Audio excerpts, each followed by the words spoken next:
most of you do know, I'm the president of the Fort Table Fort Rodman Military Museum and Veterans Memorial. Again, we have Joe Yukna. He's done a few other presentations.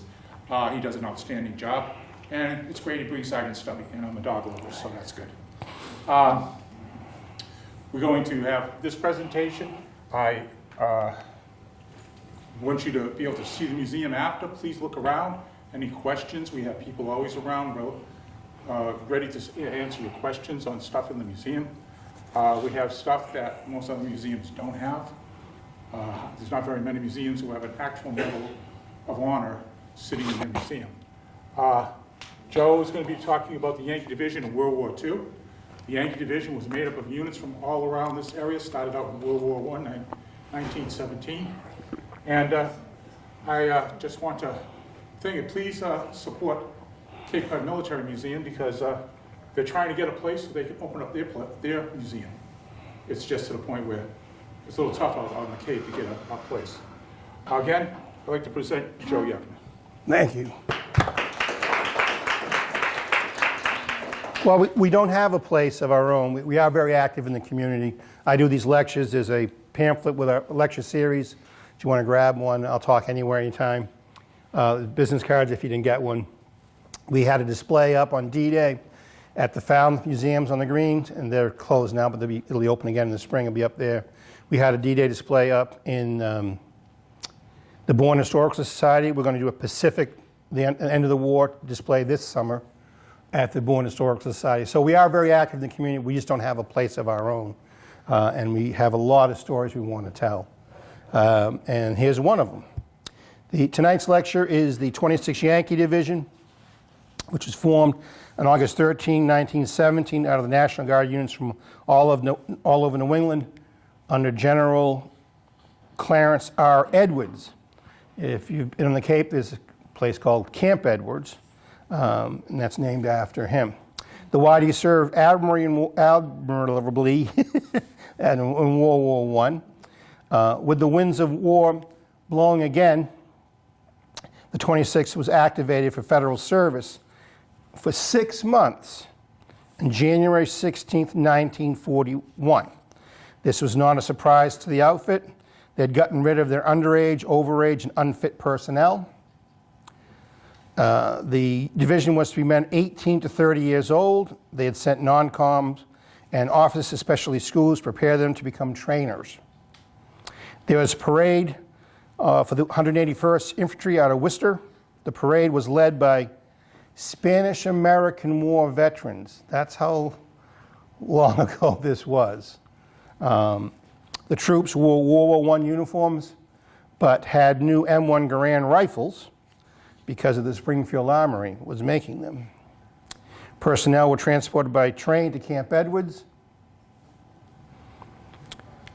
Army life had begun for the Whitey's new recruits. Once in the barracks, they were allowed to take 90, as Camp Edwards' original layout, 90-second showers. You had 30 seconds to get wet. They shut the water off. You had 30 seconds to lather up and 30 seconds to rinse off.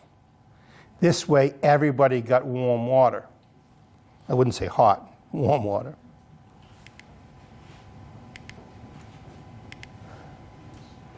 Here's what the barracks looked like. That's obviously after the war, soon rather.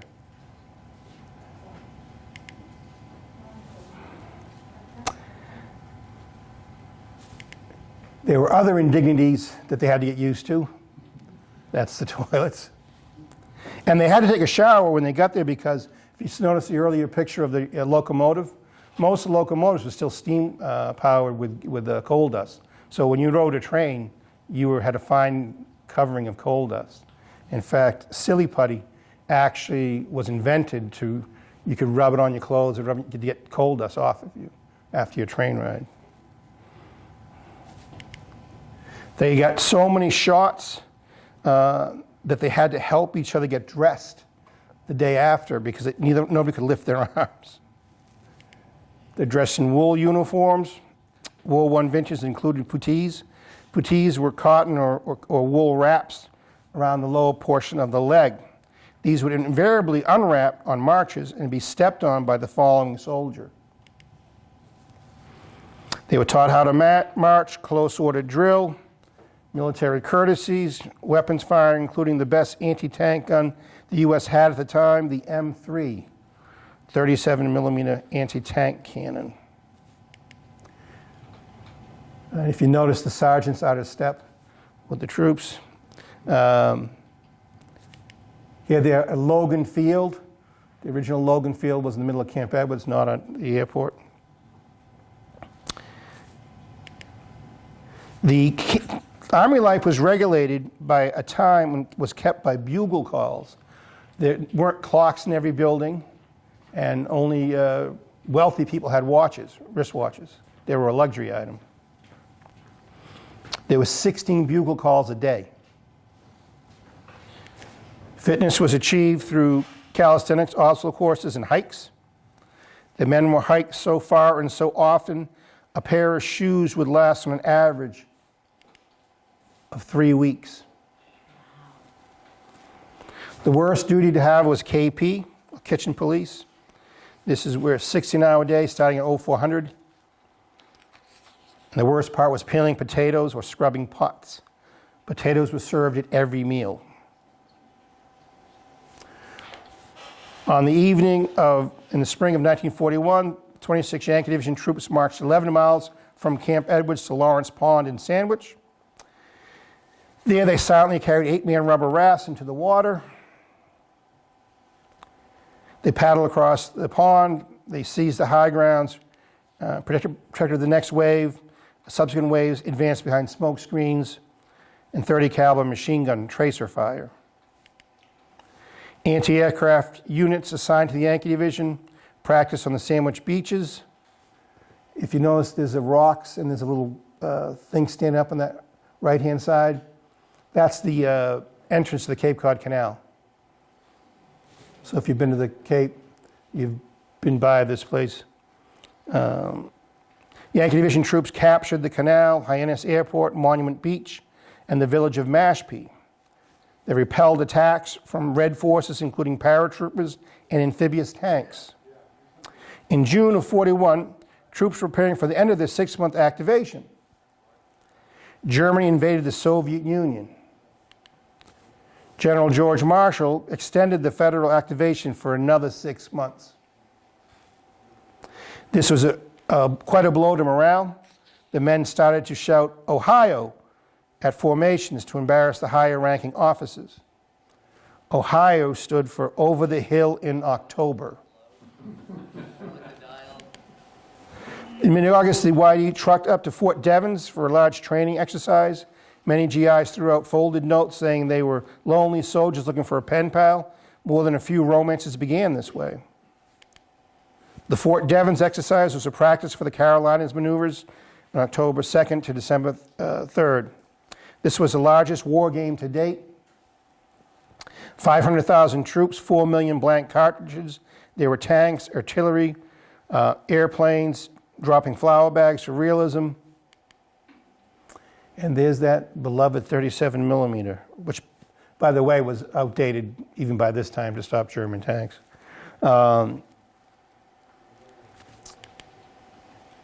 Here it is again. The soldiers had weekends free. Southern hospitality was not a myth, and the New Englanders were wined and dined by the local populace.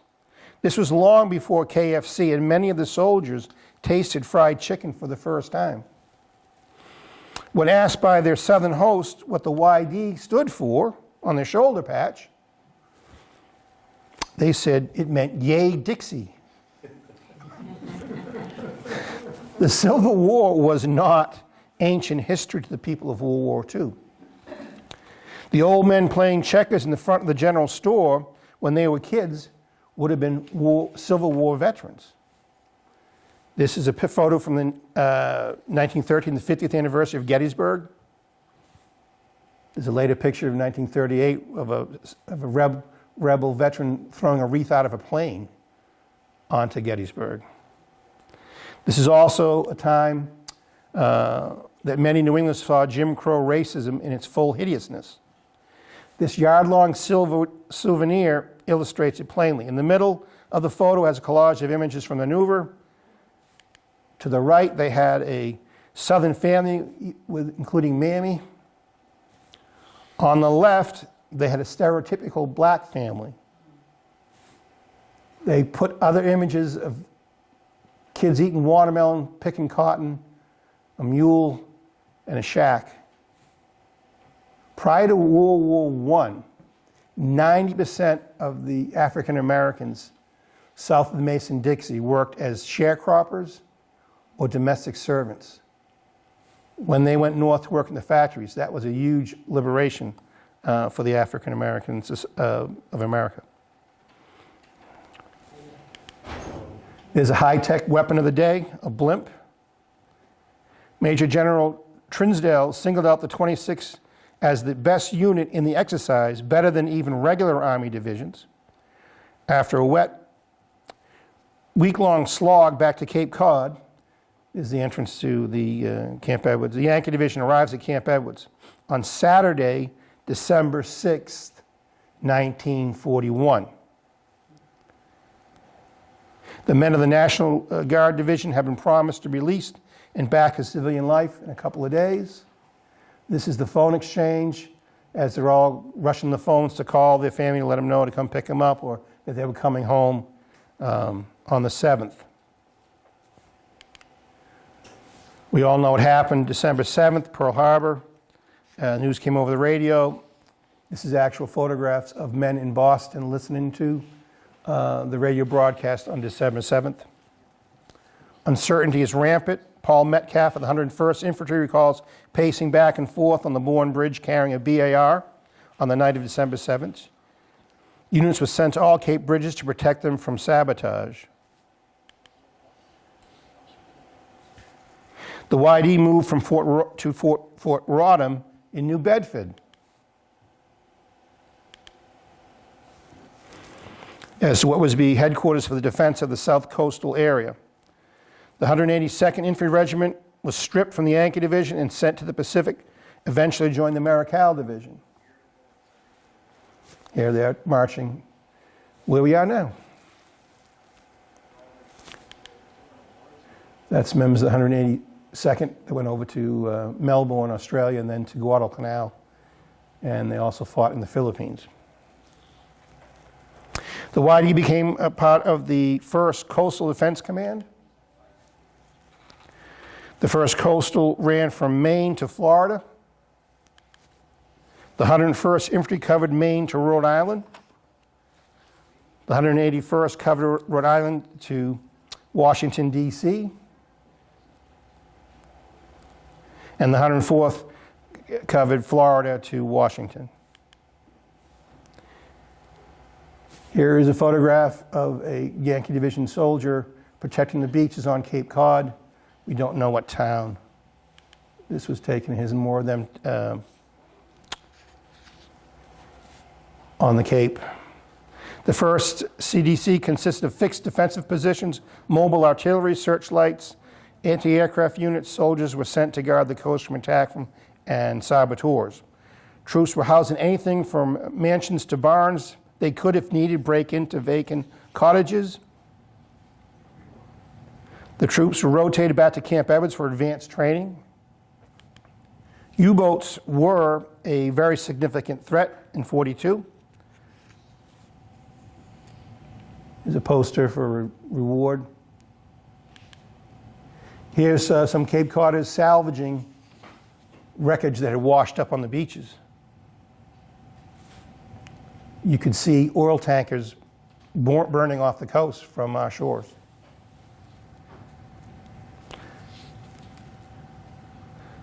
There were blackouts that were put into effect. The civilians were warned to stay away from the shore, especially at night. All homes had to have blackout curtains, and the top half of headlights were painted black.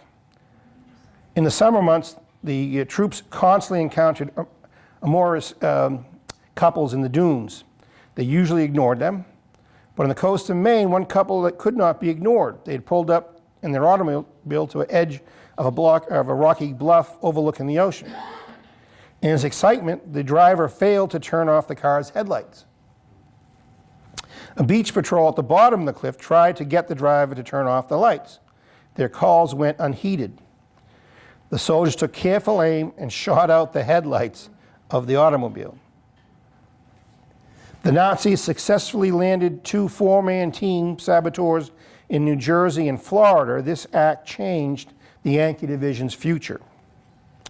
They were taken out of plans to go overseas as Congress wanted the best troops protecting the country. It was decided to add dogs to the beach patrols. 1 dog could replace 6 men, and it was a huge asset in the dark. Dog training centers were set up by the Navy, 1 in Dennis and 1 on Martha's Vineyard. There could have been some down here, but I'm not familiar with it.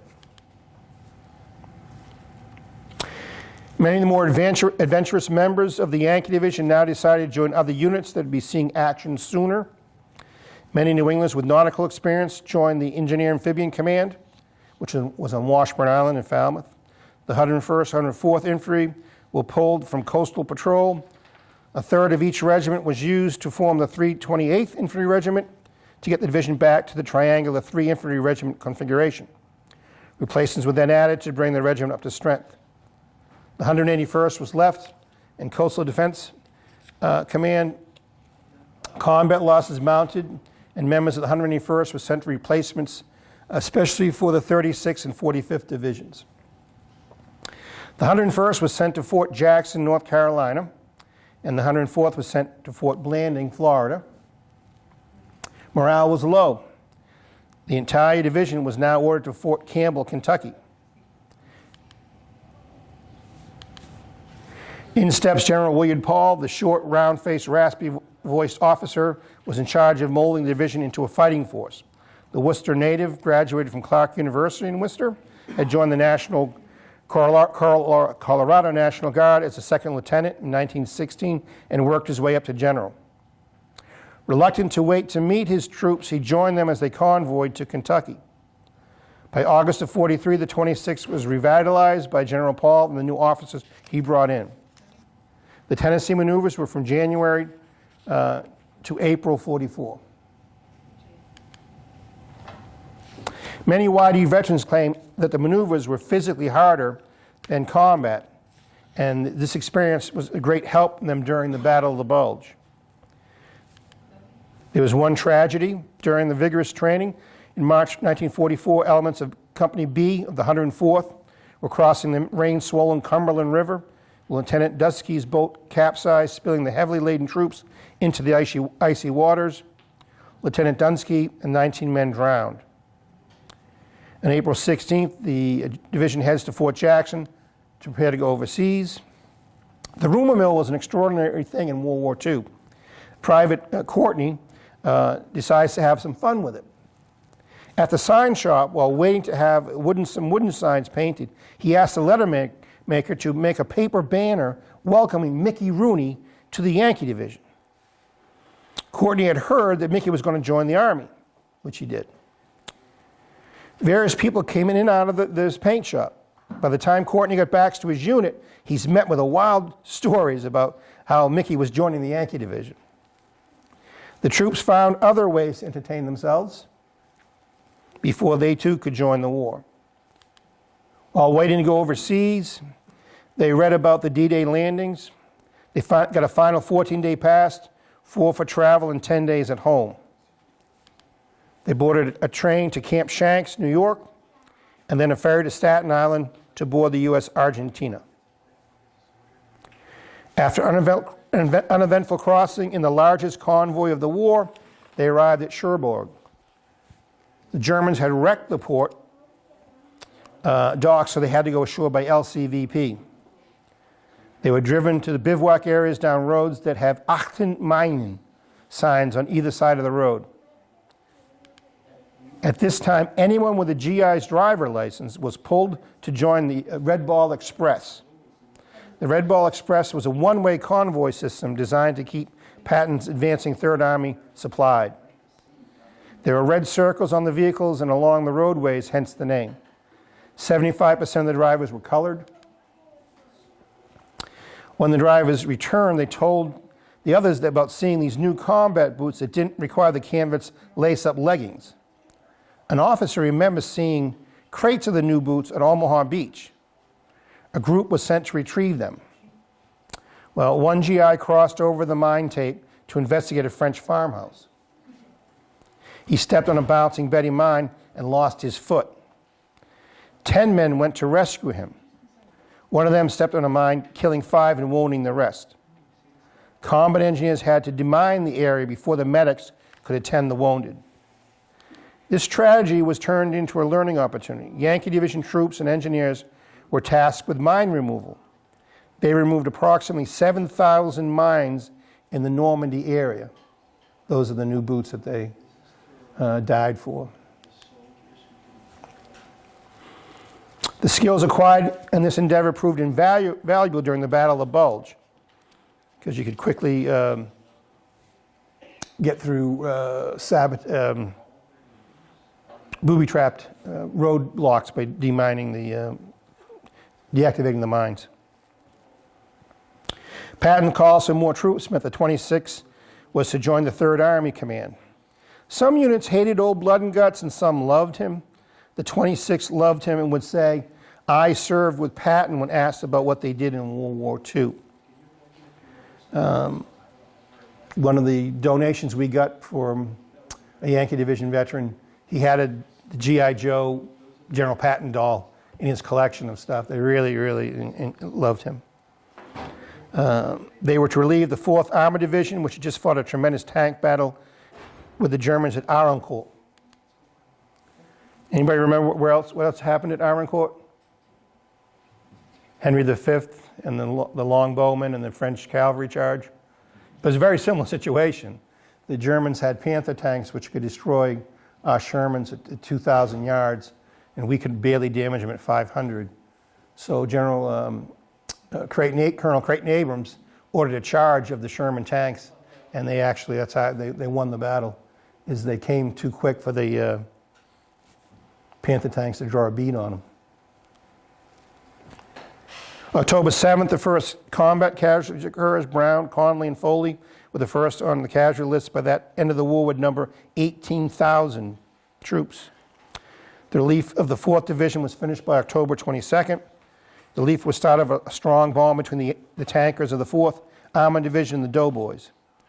After P-51 strafed and bombed the objective, the 104th started its attack on Benzague-le-Petit on October 22nd. They made it halfway down the hill before meeting fierce resistance. Unknown to them, the German troops in this area had been ordered to fight to the death. Why? These were the same woods that Corporal Hitler had fought in World War I, and he didn't want them lost to the Americans.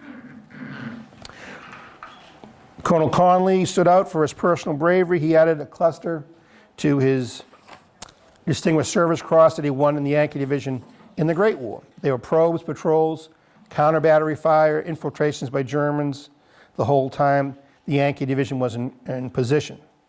In November, the Yankee Division went on the offensive. Robert Kolzowitz writes in his memoir, Before Their Time, how his platoon moved aggressively forward, just like they had in maneuvers, only to be wiped out by machine gun and mortar fire from the battle-hardened Germans. Malcolm played dead for several hours before the medics came at twilight to retrieve the dead and wounded. He had to listen to all his friends die. He was the only survivor and sent to the rear to work and supply. The division stayed on the offensive, battling machine guns, bunkers, artillery mortars, and tanks. On November 8th, Alfred L. Wilson, a medic in the 328th, earns the Medal of Honor for treating other wounded soldiers until he succumbed to his own injuries. The weather was awful, cold, and rainy. General Mudd entered the fray, making everything more difficult.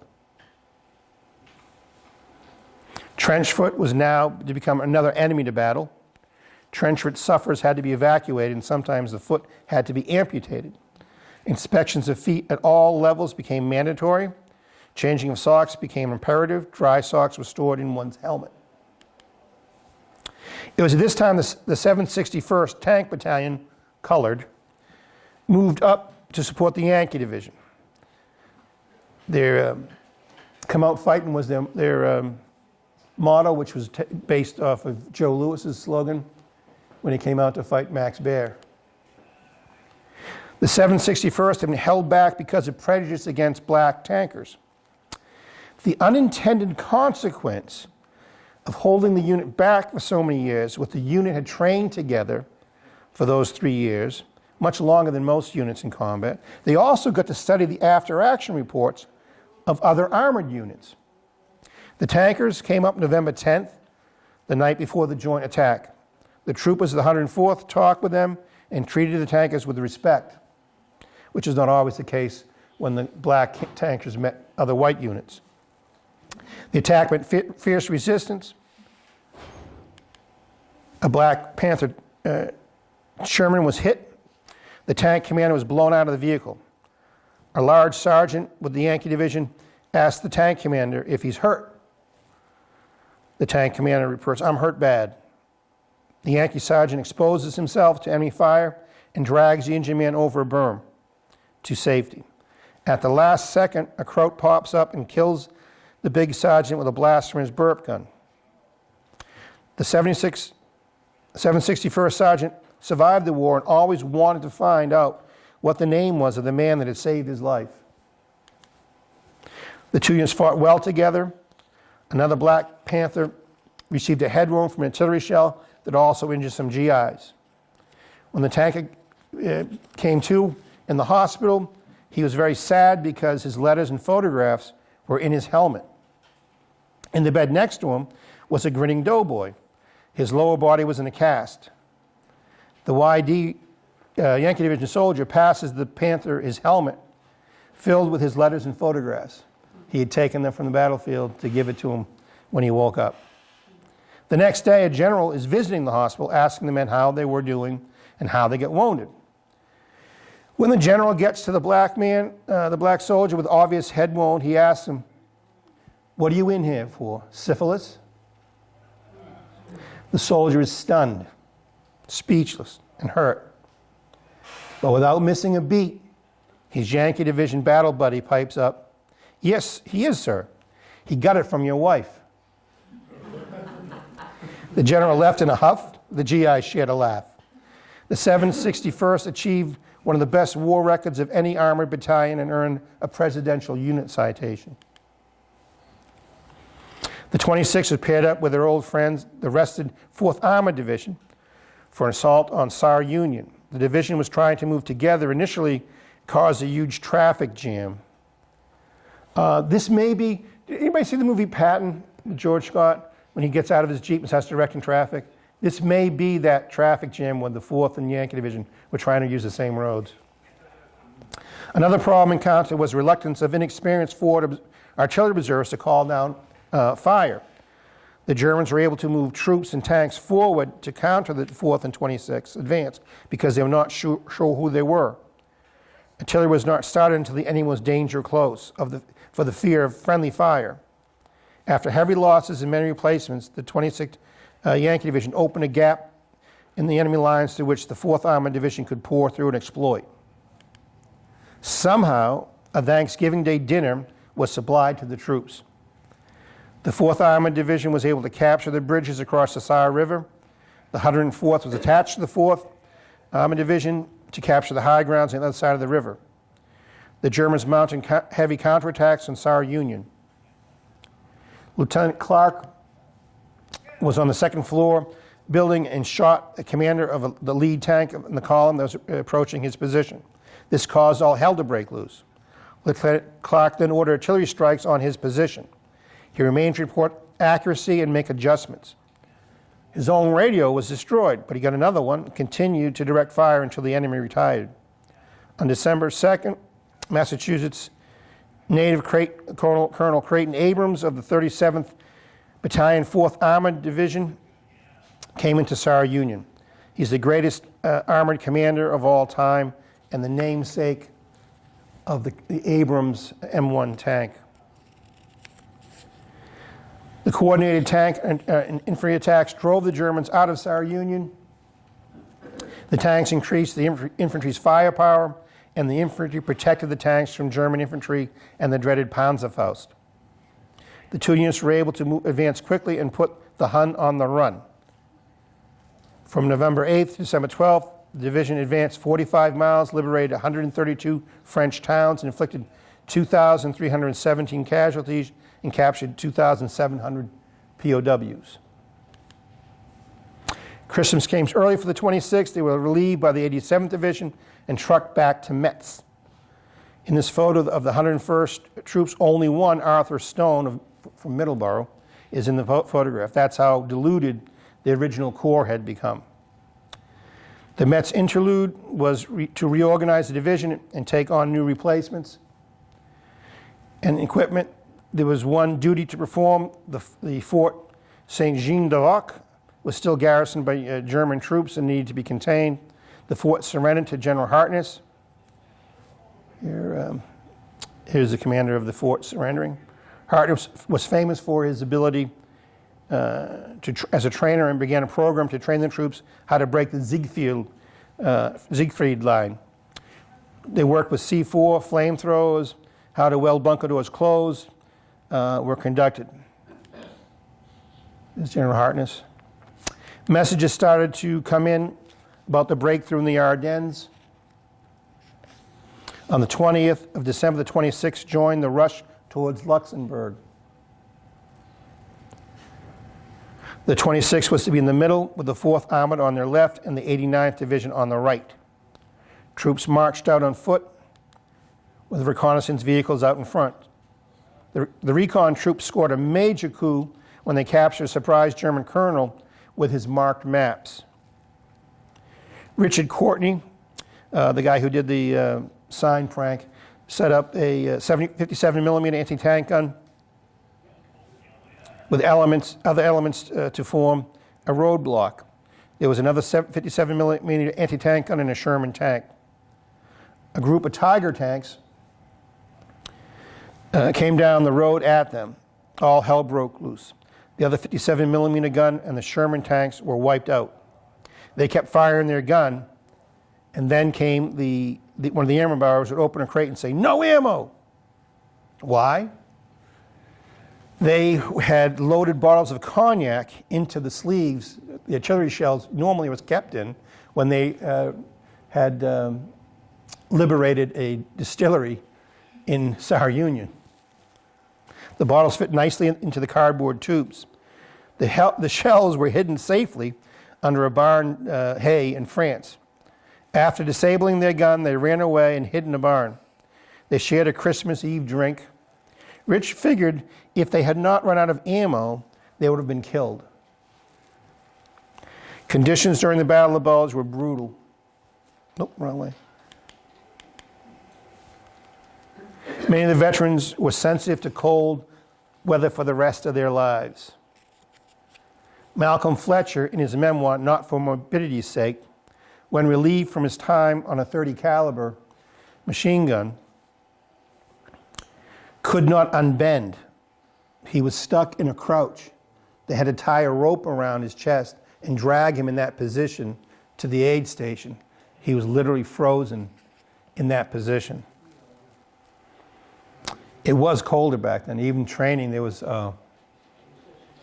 winter of 42, 43, there was a week on Camp Edwards where it was 14 below zero.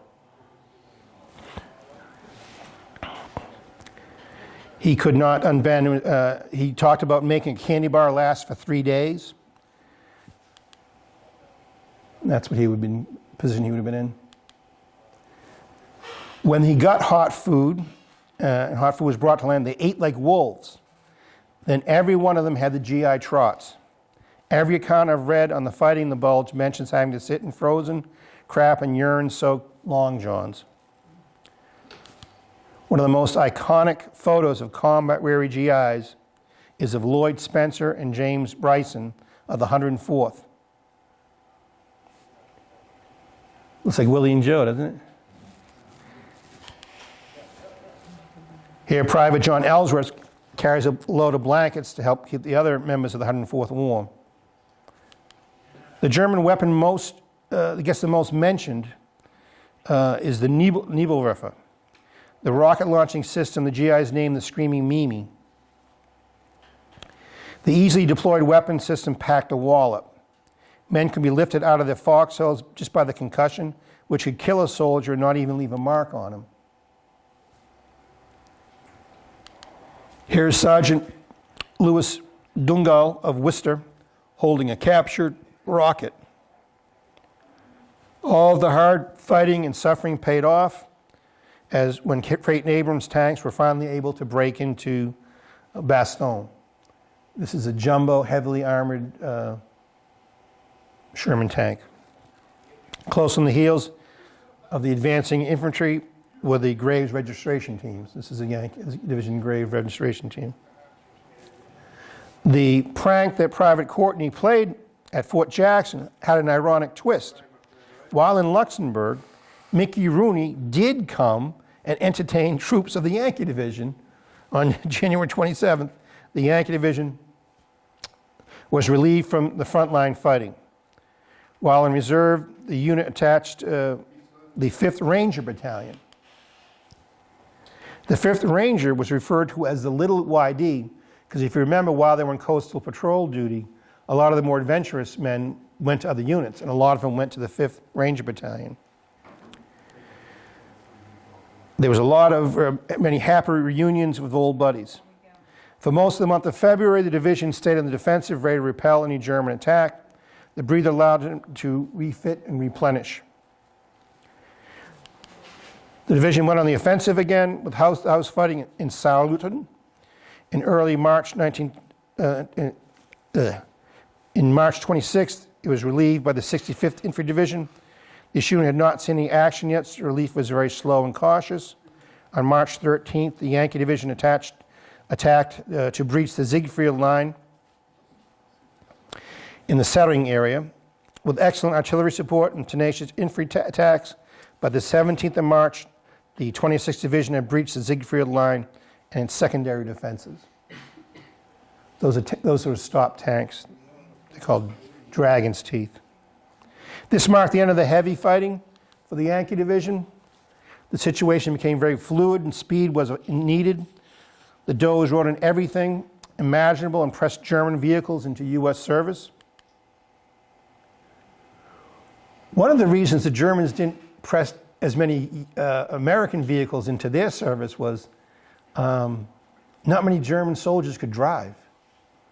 They used a lot of horses in their army, and cars weren't as big a thing in Europe as they were in America. The Yankee Division tried to keep up with the rapidly advancing armored divisions, the 4th, the 6th, and the 11th. Their job was to mop up, bypass resistance, and keep the corridor clear for following units. The YD freed many slave and laborers and displaced persons. The Rhine River crossing was anticlimactic because the bridgehead has already been secured. The Yankee Division soldiers did disdainfully spit in the river as they crossed. They didn't have time to stop and piss in the river as General Patton did. Easter Sunday, April 1st, found the division entering Fulda, Germany. There was a fierce initial resistance that was quickly overcome. On these rapid advances, the troops would make themselves comfortable at the expense of German luxury items. Here they're burning furniture to keep warm. They'd eat on porcelain plates and toss the plates out the window because there was no water to wash them with. Notice the captured German pistol. Private Fletcher woke up one morning in the town of Forschengrüthen with the townspeople lined up in formation wearing their funeral clothes in front of the house that his squad had commandeered. One of the town's families had treated a wounded German soldier during the night. The soldat had told them the Americans would kill them all because they helped him. They had lined up to be executed. He had to get a sergeant that spoke German to get them to disperse. The GIs and the townsfolk were both crying by the end of the event. By April 15th, they were in Czechoslovakia border. The 26th consolidated itself to await the oncoming Russians. They sent a unit south to eliminate pockets of resistance. They were harassing service troops. The Yankees found a large cache of chemical weapons which were not used, thank God. It would have been a disaster as most of the troopers had long since lost their gas masks. They found sarin gas. And one of the reasons it wasn't used wasn't because Hitler was a humanitarian. The wind was never blowing in the right direction. One of the last feathers in the Yankee Division's caps was the 11th Panzer Division, the 26th first adversary in France, surrendered to General Paul. Well, actually, they surrendered to PFC Courtney. He and two buddies were walking 2 miles or so in front of their anti-tank company. They entered the town of Eupen, and suddenly the ground started to shake. They heard a rumbling noise, and around the corner, an armored column being led by a Tiger II tank was coming down the road, 70 tons. They had 2 carbines, 145, 6 hand grenades, and Richard's bazooka. "What do we do, Courtney?" his buddies asked. He said, "My bazooka round will bounce off that thing like a ping pong ball, and then they'll mow us down. Let's just stand here and look tough." A green Mercedes pulls around the tank. It stopped. Out came a colonel and a general that wanted to surrender to them. He played it cool and told the general to order the division into the field next to the road. The Panzertruppen were ordered to pile their weapons and stand in formation. A U.S. Jeep comes down the road, sees what's going on, and bangs a Huey. An hour later, the brass show up and accept the formal surrender. Courtney's and his buddies were completely ignored. But they didn't mind. They made all right. They all had dozens of wristwatches. They had liberated from the German POWs. May 7th came. All offensive activities were ceased. May 8th, victory was declared, and the war in Europe was at an end. Frontline troops, the 26th, did not have wild parties for the most part. They didn't trust it. Remember the rumor mill? They kept thinking it was going to be over in December of 44, you know, and all that stuff. So some did party. There's some Yankee Division troops there. It took a while to adjust to peace. Courtney and his friends went fishing with poles rather than grenades. Because if you throw a grenade in the water, it blows up and all the fish float to the surface.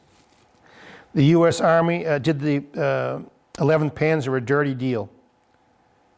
They were marched past Courtney and other on their way to become Russian POWs. The Yankee Division moved further into Czechoslovakia, where they were treated as heroes. There was some interaction with the Russians. The Americans were disgusted with the Russian treatment of German civilians and Czechoslovakian civilians. Soldiers with enough points were now allowed to go home. The 26th was sent to Austria. There was a strict non-fraternization policy that was largely ignored. The Yankee Division was then rushed to an isolated village of Dachedrel in Germany for training. It was like a return to basic training for the Yankee Division. It was slated to fight the Japanese in the China, India, Burma theater. This news was a blow to morale. One day, a Piper Cub plane lands, and out steps General Patton, 6 guns and all. He goes to command post. He had decided the 26th had seen enough combat, and they were going to sent back to Austria. Discipline was lax, and the troops were helped the populace get back to normal. There were Hungarian troops in Austria. The officers brought their families with them to the war. They did not love the Germans, but fought to keep the Russians away. Good idea. As to keep Roosevelt's agreement at Yalta, they too were sent east to the Russians. Eventually, the Yankee Division was sent west in Army-style boxcars, 40 and 8. Do you know what 40 and 8 means? 40 men or 8 horses.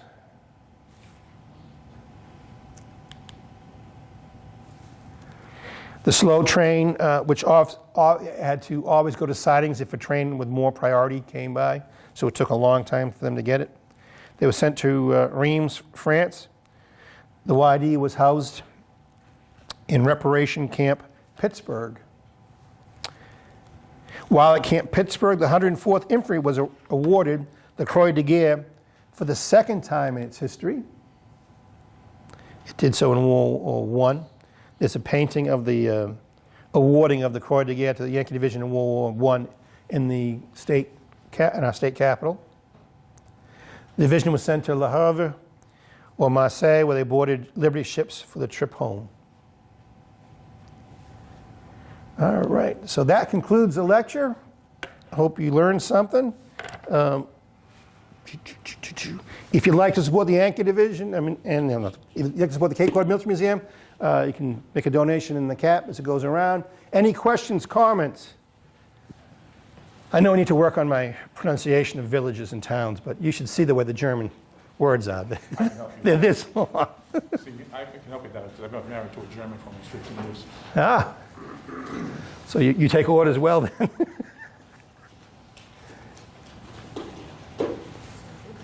Any questions? Nothing? No?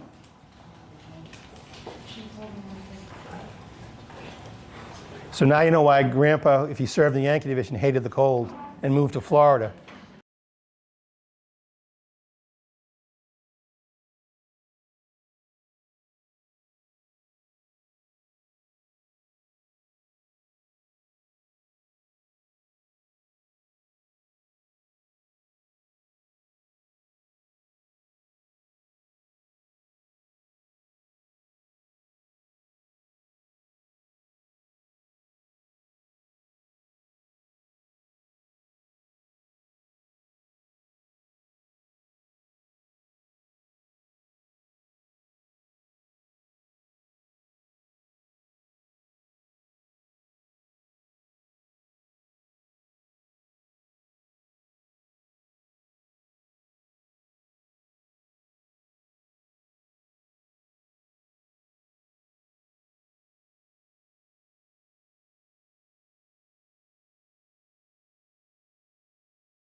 Come in, you get a special little treat. I'm with the Cape Cod Military Museum. This is our mascot, Sergeant Stubby. He is named after a real dog who was a hero dog of the Yankee Division in World War I. He was a stray in New Haven. He was adopted by a member of the 102nd Infantry Regiment of the Yankee Division. He was living on the streets, and it was tough living out there, so he was a pickpocket to make a living. And he's going to do some tricks for you because it's a funny story, but it was a trick that saved his life. He was adopted by the men of the 102nd, and when they boarded a ship to France, no pets were allowed. Hand, take it. Take it, hand, thank you. Take it. Hand. Thank you. No pets were allowed under penalty of death of the pet. So they stowed him on board. He's been hidden. The commander of the 102nd Infantry Regiment comes upon Stubby, and Stubby saluted him. So he let him live. While in France, he saved many lives because, of course, he can smell poison gas before we could. In fact, he was gassed. He got a Purple Heart for being gassed. They made a special gas mask for him. He could hear when the artillery was being fired and would lay down, and the guys knew that they had to lay down because artillery shells were coming in. The way he'd let them know gas attack was coming, he'd start biting people. He caught rats. The reason he was a private originally, but he caught a German spy by himself. He smelt the German who was drawing pictures of the Yankee Division positions in the Musardon for our artillery barrage. He went out and grabbed him. The crowd started yelling, and other doughboys came in and finished the arrest, and that's when he was promoted to sergeant. He's the only dog that had rank in the military. His owner was a corporal, so he outranked his owner. Okay. He'd catch rats, because rats were a problem. When he was wounded by shrapnel from a grenade, from a stormtrooper. Star Wars didn't make that term up, the Germans were stormtroopers. And he's very pretty. He's very pretty. Say hi to everybody. He can catch. And he saved a girl's life in Paris when he grabbed her from getting hit by a car. So he was an amazing dog. There's books and movies about him. Find it. So, yeah. Can you peekaboo?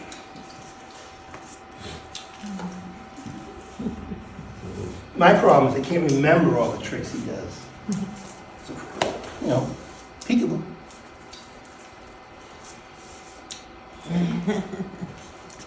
Weave. Figure 8. And I have a ball. And how about the other one? Other one. Can high five? Yes, there's motivation. High five. Thank you. Other high five. Thank you. How about a double high five? Kick. Kick the other. Kick. Catch. Spin. The other way. You tell me a secret. This place is great. Well, thank you. And for his big finale, because I can't remember the ones he does. Bang. Now, has to be 45, by the way. We know he's dead because he's dead. I love you. And he likes his treats. He'll be available for petting and photographs after the lecture.